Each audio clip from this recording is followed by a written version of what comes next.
Hi అండి, welcome to money vlogs. ఈరోజు మా ఇంట్లో చికెన్ ఫ్రై అండి. నా స్టైల్లో ఎలా చేస్తానో చూద్దురండి. ఈరోజు చికెన్ ఫ్రై చేయబోతున్నానండి. చూడండి, చికెన్ ఎమ్మీగా నా స్టైల్లో ఫ్రై చికెన్ చేస్తానండి. చూడండి, కావాల్సిన పదార్థాలు చూడండి. సింపుల్గా నా స్టైల్లో ఉల్లిపాయలు, పచ్చిమిరపకాయలు, పసుపు, కారం, మసాలా. ఇప్పుడు ముందుగా స్టవ్ వెలిగించుకుందామండి.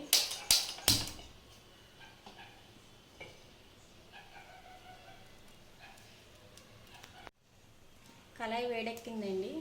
కొంచెం ఆయిల్ వేసుకుందాం. కొంచెం ఫ్రై కదండి, ఆయిల్ కొంచెం ఎక్కువే పడుతుంది. పచ్చిమిరపకాయలు, ఉల్లిపాయలు వేస్తారండి. నేను అలా కాదు, నా స్టైల్లో నేను చేస్తున్నాను.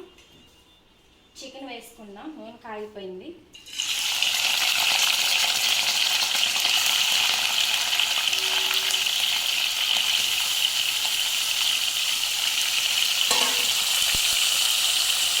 ఇప్పుడు సాల్ట్ వేసాం కదండి, కొంచెం కలుపుకుందాం. అంతా మిక్స్ అయ్యేలాగా.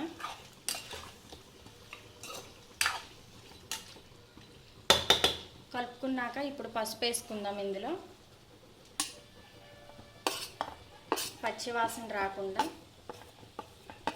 ఒకసారి ట్రై చేయండి. నా స్టైల్లో ఎలా ఉంటుందో.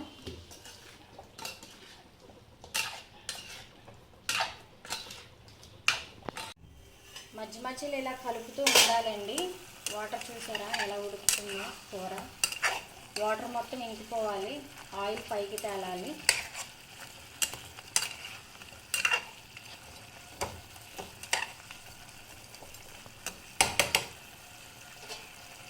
ఇప్పుడు ఎంతవరకు వచ్చిందో చూద్దామండి.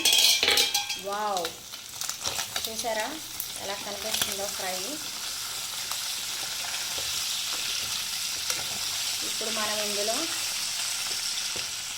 ఆనియన్స్ వేసేసుకుందామండి.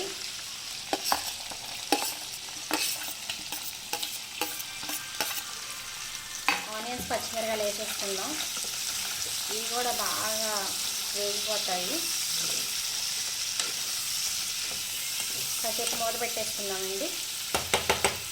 ఉల్లిపాయలు వేసాం కదండి, అయ్యాయో లేవో చూద్దాం.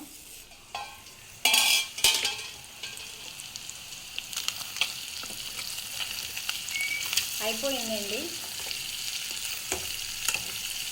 ఇప్పుడు మనం మసాలా వేసుకుందాం. ఏంట్రా బాబు ఈ వంటలు అని అనుకోకండి, ఇది నా స్టైల్లో నేను చేస్తున్నాను సింపుల్గా. ఒకసారి మీరు కూడా ట్రై చేయండి, చాలా టేస్టీగా ఉంటుంది. ఎక్కువ మసాలా లేకుండా సింపుల్గా ఈజీగా చేసుకోవచ్చు. ఇది కూడా బాగా మగ్గిపోవాలండి. మూత పెట్టేసుకుందాం.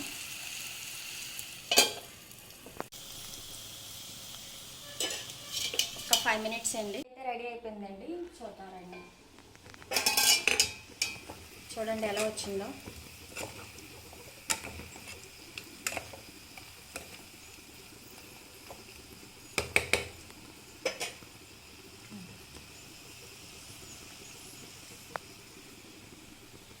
ఫ్రై అయిపోయింది కదండి, టేస్ట్ చేద్దాం రండి.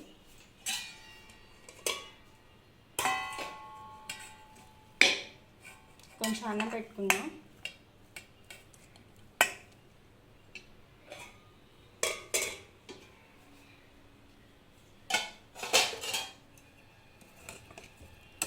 కొంచెం కర్రీ వేసుకుందాం.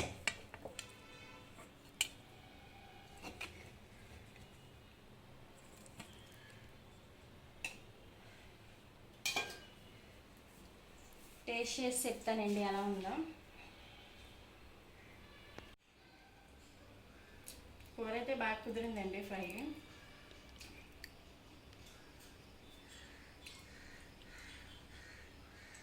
నా వీడియోలు కానీ మీకు నచ్చితే like and share and subscribe చేయండి. Thank you.